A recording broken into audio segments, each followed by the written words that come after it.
Sir, आपका central employ news YouTube channel के नए और प्रेस वीडियो में आप सभी का हार्दिक स्वागत है। आज सभी पेंशनर्स, केंद्रीय कर्मचारी, राज्य कर्मचारी की सैलरी और महंगाई भत्ता को लेकर बड़ी खबरें आ चुकी हैं। वीडियो एकदम लास्ट तक बने रहे। इन खबरों को जानने से पहले अगर आपने अभी तक भी इस वीडियो पर एक लाइक नहीं किया तो एक लाइक कर दीजिए, क्योंकि आपका एक लाइक ही हमारी मेहनत का फल होता है। वही चैनल को भी फ्री में सब्सक्राइब नहीं किया तो सब्सक्राइब कर लीजिए, ताकि आगे भी आपको कर्मचारी व पेंशनर से संबंधित लेटेस्ट न्यूज़ मिलती रहे। दोस्तों, इन खबरों को जानने से पहले आज की ताज़ा खबर आई है और मुख्य समाचार है, उनको जान लीजिएगा। प्रधानमंत्री नरेंद्र मोदी शुक्रवार को पश्चिम बंगाल और ओडिशा में चक्रवाती तूफान अम्फान के असर का हवाई सर्वेक्षण करेंगी। वहीं कोरोना संकट पर विपक्ष के नेताओं की आज एक बड़ी बैठक हो रही है, जिसमें पश्चिम बंगाल की मुख्यमंत्री ममता बनर्जी, महाराष्ट्र के मुख्यमंत्री उद्धव ठाकरे, झारखंड के मुख्यमंत्री हेमंत सोरेन सहित 18 राजनीतिक दलों के नेता हिस्सा लेंगे। देश में कोरोना के मामले 1,12,000 के आंकड़े को पार कर चुके हैं और ये मामले बढ़ने का सिलसिला जारी है। वही संक्रमण की वजह से 3400 से ज़्यादा मौतें हो चुकी हैं। महाराष्ट्र कोरोना से सर्वाधिक प्रभावित राज्य बना हुआ है। देश में ज़्यादातर मामले इसी राज्य से सामने आए हैं। आतंकवाद के खिलाफ जंग में भारत को बड़ी कामयाबी हासिल हुई। जी हां, अमेरिका ने अल-कायदा आतंकी मोहम्मद इब्राहिम जुबैर को भारत को सौंप दिया है। उसे 19 मई को विशेष विमान से भारत लाया गया है। कोरोना संक्रमण को देखते हुए इसे फिलहाल पंजाब में अमृतसर के एक क्वारंटीन सेंटर में रखा गया है। अगली बड़ी खबर, देश में करीब 2 महीने के बाद घरेलू उड़ान सेवा शुरू होने जा रही है। कोरोना संक्रमण को देखते हुए हालांकि लॉकडाउन 31 मई तक बढ़ा दिया गया है, पर इसमें कई छूट दी गई है, जिसके तहत अब 25 मई से घरेलू विमान सेवा भी शुरू होने जा रही है।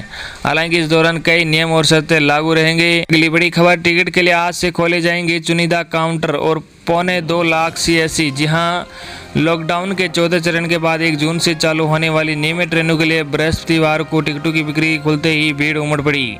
ऑनलाइन विंडो के खुलने के साथ जबरदस्त ट्रैफिक बढ़ गया है, जिसके लिए रेल मंत्रालय इस बार पूरी तरह मुस्तैद था। कुल 101 ट्रेनों के टिकट के लिए शाम 4 बजे तक 5.5 लाख यात्रियों के टिकट बुक हो चुके थे। रेल मंत्री ने किया बड़ा ऐलान। जी हां, टिकट बुक करने की महामारी के मद्देनजर रेल मंत्री पीयूष गोयल ने कहा, शुक्रवार से देश के लगभग 2.25 लाख सामुदायिक सेवा केंद्रों CSC से रेलवे की टिकट बुकिंग चालू हो जाएगी। रेलवे ने कहा कि इसके अलावा रेलवे स्टेशन और रेल परिसर पर भी चुनिंदा रिजर्वेशन काउंटर पर भी टिकट बेचे जाएंगे।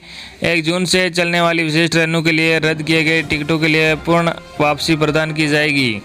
वापसी के लिए भी टिकट करा रहे हैं लोग। जी हां, रेल मंत्री ने सोशल मीडिया पर भाजपा प्रवक्ता संबित पात्रा को दिए एक इंटरव्यू में कहा कि महानगरों की ओर से छोटे शहरों व जिलों की ओर से जाने के लिए टिकट बुक नहीं कराए जा रहे हैं, बल्कि टिकटों की रिवर्स बुकिंग भी हो रही है, यानी लोग जाने के साथ वापसी के टिकट भी बुक किए जा रहे हैं। उन्होंने कहा, उत्तर प्रदेश, बिहार और उड़ीसा जैसे राज्यों से वापसी के टिकट सबसे ज़्यादा कराए जा रहे हैं। बढ़ोतरी टिकट खिड़की से बुकिंग के लिए जारी होगा प्रोटोकॉल। जी हाँ, 1 जून से देश के विभिन्न राज्यों के लिए AC और नॉन AC कुल 200 ट्रेनों के चलाने का फैसला किया गया है। रेल मंत्री ने कहा कि जल्द ही ट्रेनों की संख्या में बढ़ोतरी की जाएगी। गोयल ने कहा कि रेल यात्रियों की सुविधा का ध्यान रखते हुए जल्द ही अगले 2-3 दिनों में नए प्रोटोकॉल के आधार पर कुछ रेलवे स्टेशनों पर टिकट खिड़की से टिकट बुकिंग की सुविधा दी जाएगी। इससे सुदूर क्षेत्रों में जिन लोगों के पास कंप्यूटर अथवा मोबाइल ऐप जैसी सुविधा नहीं है, उनको ध्यान में रखते हुए यह फैसला किया जा रहा है। अगली बड़ी खबर, लॉकडाउन के दौरान ऐसे केंद्रीय कर्मचारियों को मिलेगी बड़ी राहत। कार्मिक मंत्रालय की ओर से जारी किया गया है आदेश। जी हां, केंद्र सरकार की ओर से कोरोना संकट से निपटने के लिए लॉकडाउन की अवधि को अब 31 मई तक के लिए बढ़ा दिया गया है।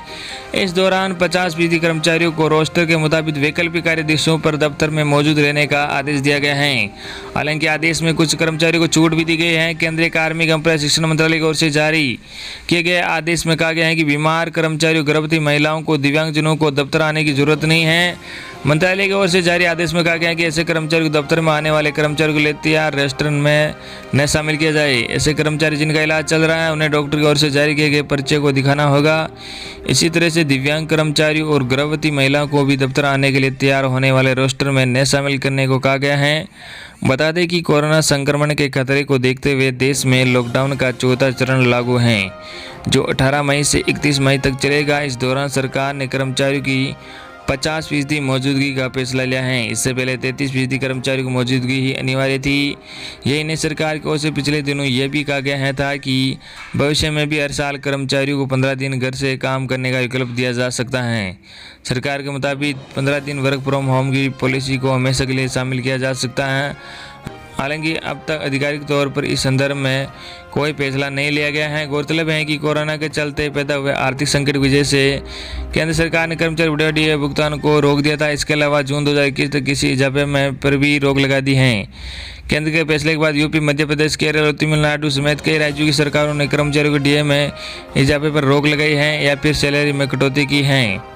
अगली बड़ी खबर, पीएफ से पैसा निकालने का एक और नियम हुआ आसान, जानिए इससे सभी जुड़ी जी हां, कोरोना वायरस महामारी में लोगों की आर्थिक मदद के लिए सरकार ने पीएफ से जुड़े नियमों में छूट देने का ऐलान किया है। ईपीएफओ ने पीएफ खातों से पैसा निकालने वाले सब्सक्राइबर्स के लिए बड़ी राहत दी है। अगर कोई व्यक्ति अपने पीएफ खाते में पैसा निकालना चाहता है तो उनके चेकबुक में एक भी चेक लिप नहीं बचा है तो वह बैंक के पासबुक के जरिए भी पीएफ अकाउंट में जमा रकम को निकाल सकते हैं। आइए इसके बारे में जानते हैं। पहले आपको बता दें कि ईपीएफओ के नए नियम के मुताबिक कर्मचारी अब पीएफ खाते में से 3 महीने की बेसिक सैलरी और डीए या पीएफ में जमा रकम के 75% में से जो कम हो उतनी रकम निकाल सकते हैं। इस रकम को 2 बार इसमें जमा करने की जरूरत नहीं है।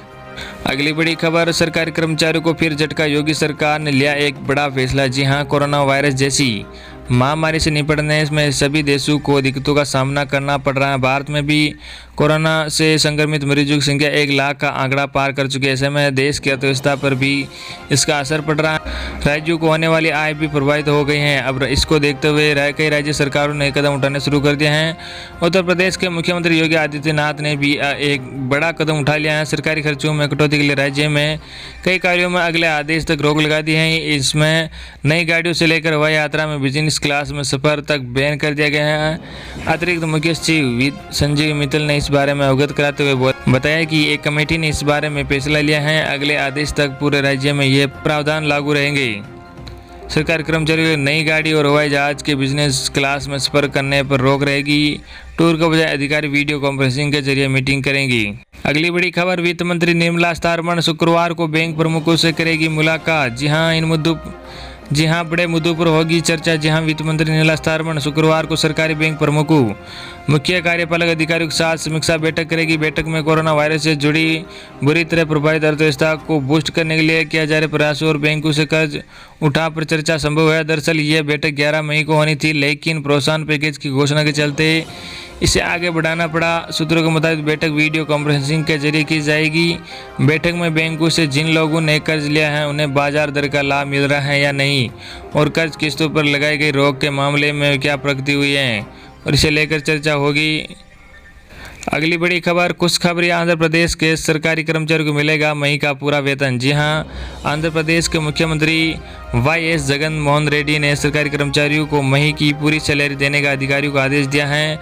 अप्रैल महीने की कर्मचारी सैलरी में कुछ प्रतिशत कटौती की गई थी। मई की सैलरी को लेकर गुरुवार को मुख्यमंत्री ने अधिकारियों के साथ चर्चा की। इस दौरान सीएम ने उपरोक्त निर्णय लिया है। सीवालिया कर्मचारी संघ के अध्यक्ष वेंकटरामी रेड्डी ने कहा कि सरकारी कर्मचारियों को मई महीने की पूरी सैलरी मिलेगी। इसके लिए पीएम ने मंजूरी दी है। बीते 2 महीनों में कोरोना के संक्रमण के चलते जारी लॉकडाउन के दौरान राज्य की आर्थिक स्थिति को देखते हुए कर्मचारियों के सैलरी में से 50% की कटौती की गई थी।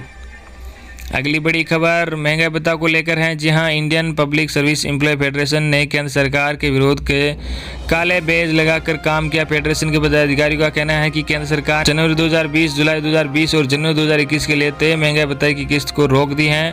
फेडरेशन के अध्यक्ष वीपी मिश्रा और महासचिव प्रेमचंद के अनुसार उन्होंने केंद्र सरकार को चेताने के लिए कॉलिंग अटेंशन अभियान शुरू किया है। सरकारी कर्मचारियों के वेतन भत्तों में कटौती करना एक अनैतिक और मनकाना कदम है। ये तो लोकतांत्रिक मानदंडों के खिलाफ है। सामंती युग में तो ऐसा संभव था, लेकिन आज के युग में भी सरकार इस तरह कर सकती है, ये उम्मीद नहीं थी। कोरोना की लड़ाई में सभी कर्मचारी एक दिन का वेतन पहले ही दे चुके हैं। इसके बावजूद केंद्र सरकार ने कई तरह के भत्तों में कटौती कर दी है। उन्होंने सरकार से मांग की है कि वह महंगाई भत्ते पर लगी रोक को हटाए। सरकारी अधिकारी और कर्मचारियों ने तय मापदंडों के अनुसार पीएम केयर फंड में अपना योगदान दिया है।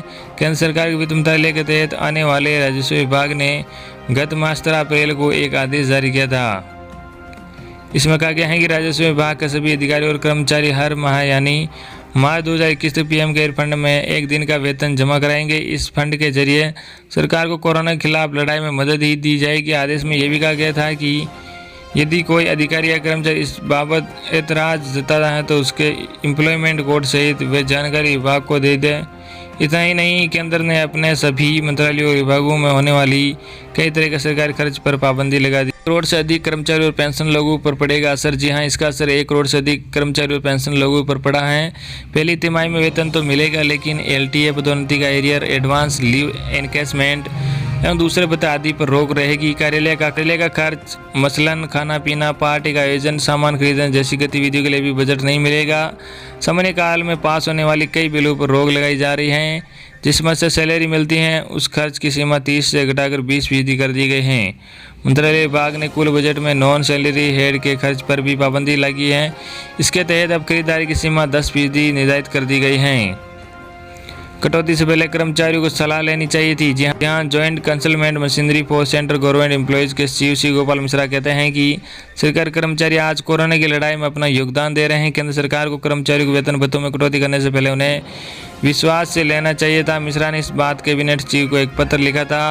इसमें कहा गया था कि 48 लाख कर्मचारी हैं, जिसमें सेना और रेल कर्मचारी भी शामिल है।